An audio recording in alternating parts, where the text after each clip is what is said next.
Adjective placement. Navegando dos, capítulo 4. Please open your libro de apuntes to the next blank page and let's begin the notes over adjective placement.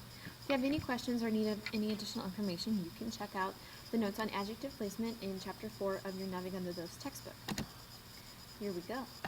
Things we already know about adjectives. We've been talking about adjectives since last year in Spanish 1, and I know you've talked about adjectives since you started in first grade. We know they're describing words.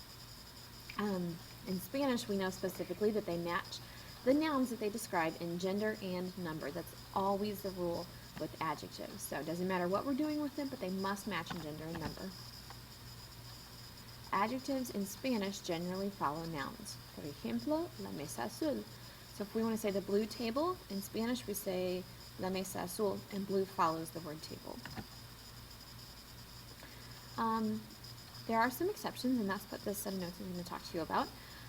So ordinal numbers, first, second, third, and cardinal numbers, the counting numbers, 1, 2, 3, 4, 5, come in front of nouns. Okay?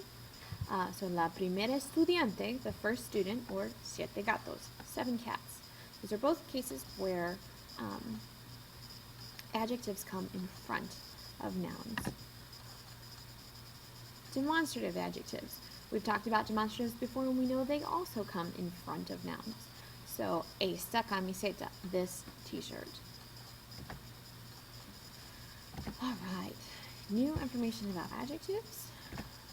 Some new stuff. Adjectives that describe a permanent characteristic often go before the noun. So, the yellow sun. Thank you. We all know that the sun is yellow, so we know that amarillo can come before sol. So, el amarillo sol. Buen goes before a noun, but bueno can go after a noun. So, el buen perro, the good dog, or el perro bueno. Some adjectives change their meaning when they're placed before a noun. Let's take a look at those.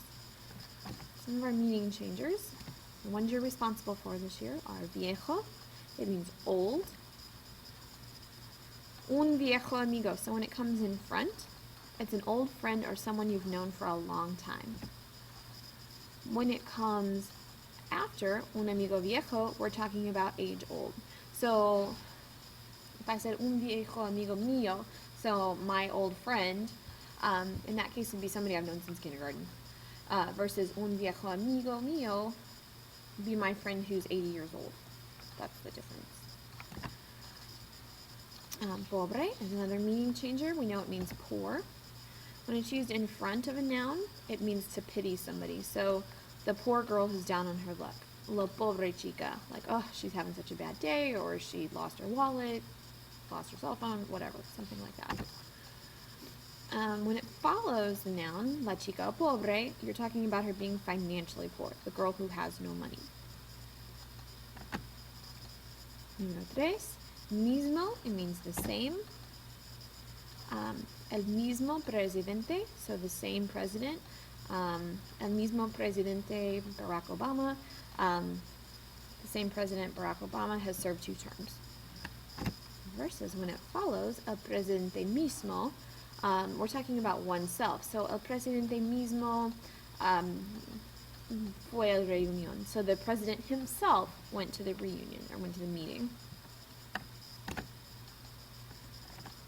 Okay, a couple more meaning changers to talk about. Nuevo means new. So when it comes in front of the noun, it means new as in different. So el nuevo coche, different. The car is new to me. So I got a new car. It's not a brand new car, but for me it's new. I've not used this car before. When it follows, we're talking about something that's brand new. El coche nuevo. So the car that's brand new, no one else has ever owned it before, no one else has ever driven it before, and it's brand